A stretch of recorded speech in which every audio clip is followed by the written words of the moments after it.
In this manner, when Arjuna was engulfed in a state of deep despondency, his eyes blurred with tears, Lord Krishna spoke these words to him.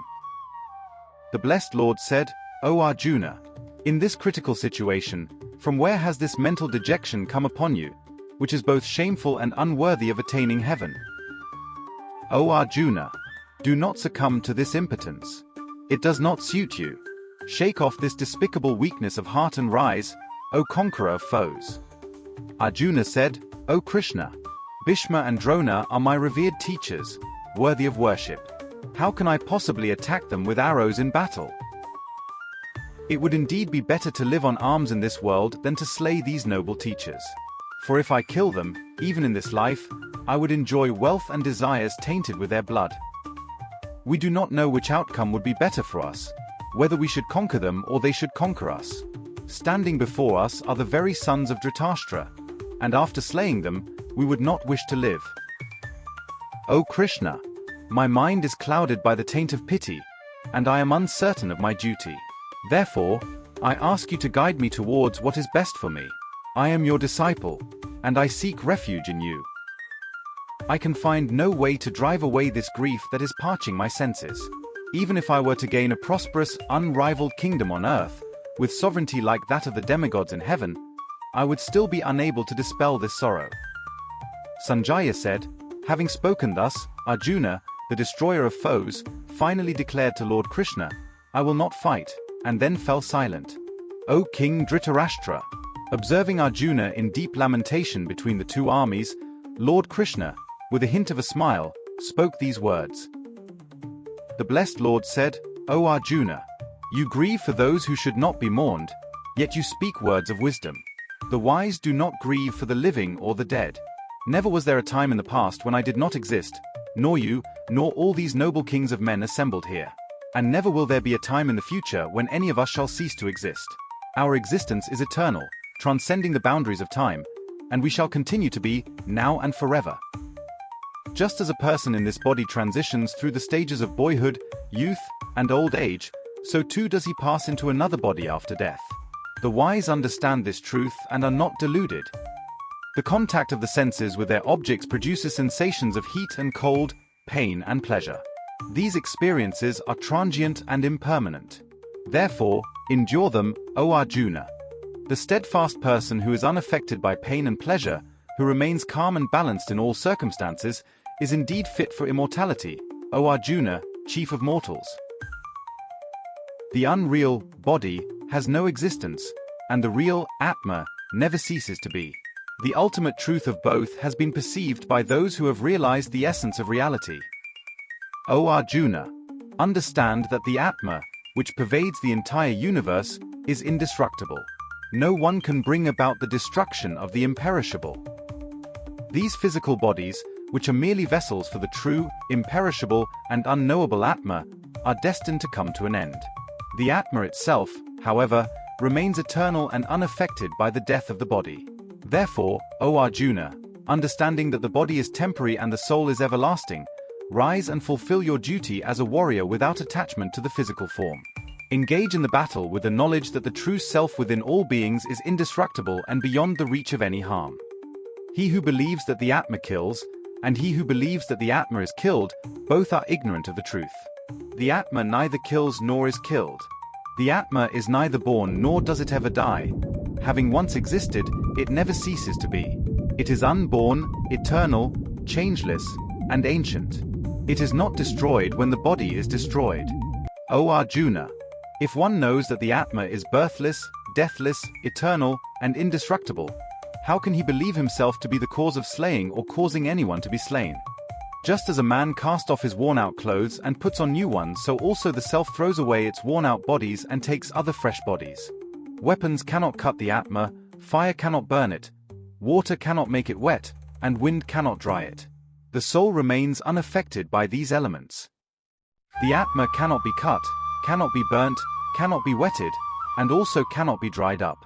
It is eternal, all-pervading, firm, immovable, and ancient. This Atma is beyond the reach of the senses and cannot be grasped by the mind. It is unchanging and eternal. Knowing this, you should not feel sorrow. O mighty armed Arjuna! Even if you think that self is constantly born and dies, you should not grieve in this way. For anything that is born, death is inevitable, and for anything that has died, birth is inevitable.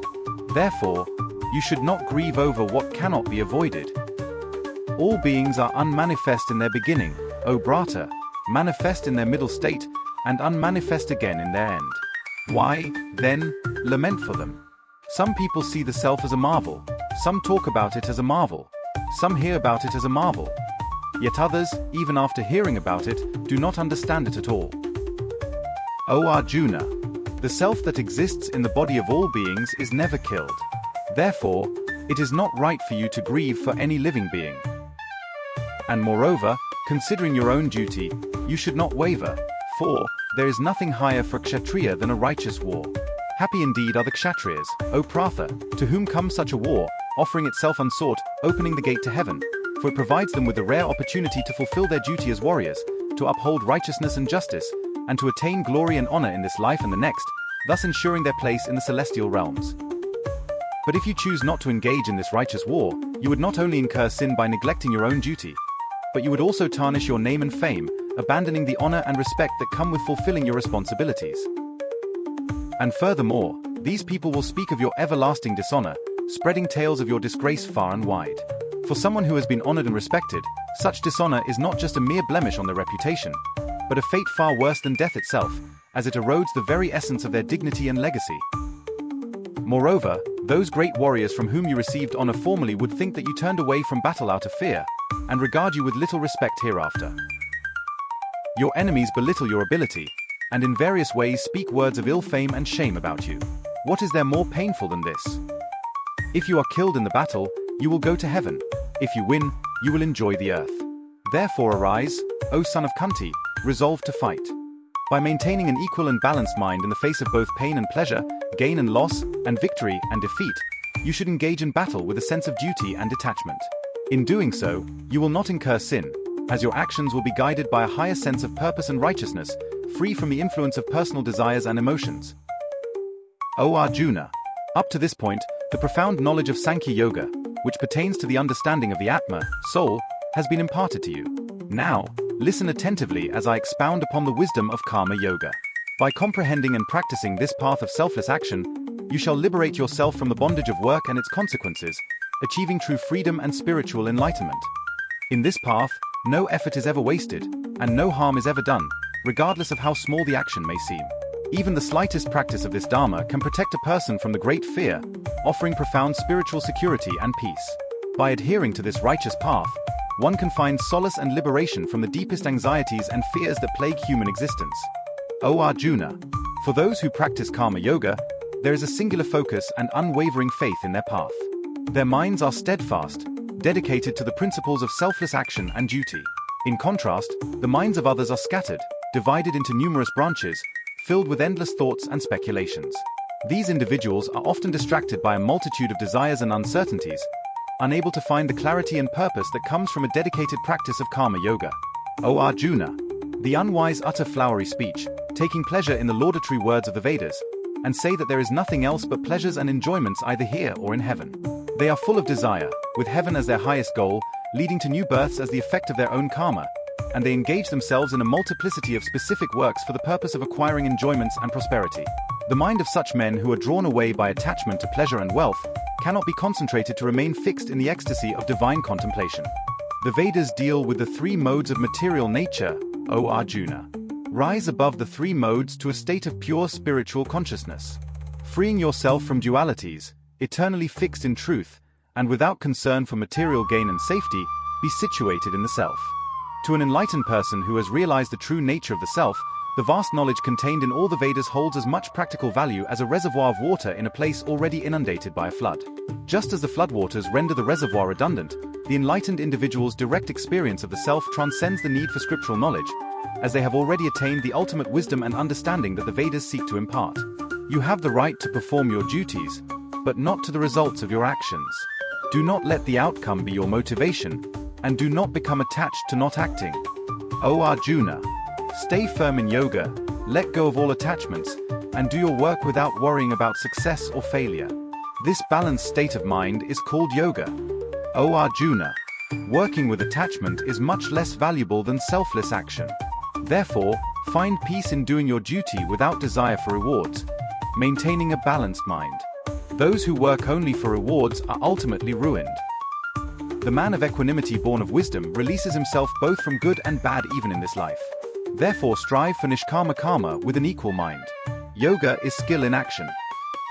Wise men endowed with equanimity, having abandoned the fruits of action, go to the abode beyond all sorrow and evil. When your mind has crossed the mire of delusion, you will achieve indifference regarding things already heard and things yet to be heard. When your intellect, confused by hearing various scriptures, becomes steady and unwavering in deep concentration, you will achieve union with the Supreme Being. Arjuna asked, "O Krishna, what are the traits of a person with steady wisdom? How does someone who is deeply absorbed in a superconscious state behave, sit, and move?" The blessed Lord said, "When a person gives up all desires of the mind and finds complete satisfaction with their mind focused on the Atma, they are considered to have steady wisdom.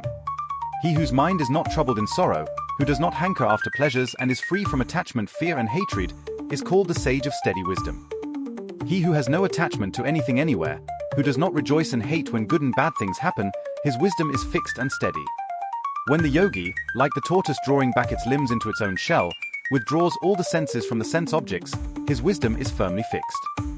When a man rejects the sense objects by withdrawing the senses, he becomes free from the sense world only. The longing or taste for them still remains in the mind. Even this longing is removed when the self is perceived. O Arjuna, the turbulent senses carry away the mind even of the learned man, though he is striving to control them. By controlling all the senses and focusing on me, a person becomes harmonized. The wisdom of someone who has their senses under control is steady. When a person thinks about sense objects, they develop attachment to them. From attachment, desire is born. Desire leads to anger. Anger causes delusion. Delusion results in loss of memory. Loss of memory leads to loss of judgment, and loss of judgment ultimately leads to their downfall. But the self-controlled man, free from attraction and repulsion, with his senses under restraint though moving among objects, attains peace. The man whose mind is not under his control has no self-knowledge and no contemplation either. Without contemplation he can have no peace. And without peace, how can he have happiness? When a person finds peace, all the sorrow and suffering caused by an unbalanced mind and unruly senses disappear.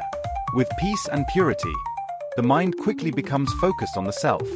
As a strong wind sweeps away a boat on the water, even one of the senses on which the mind focuses can carry away the discrimination. Therefore, O Arjuna, his knowledge is steady whose senses are completely restrained from all sense objects. That which is night to all beings, in it the sage is awake. Where all beings are awake, that is the night for the sage who sees the self.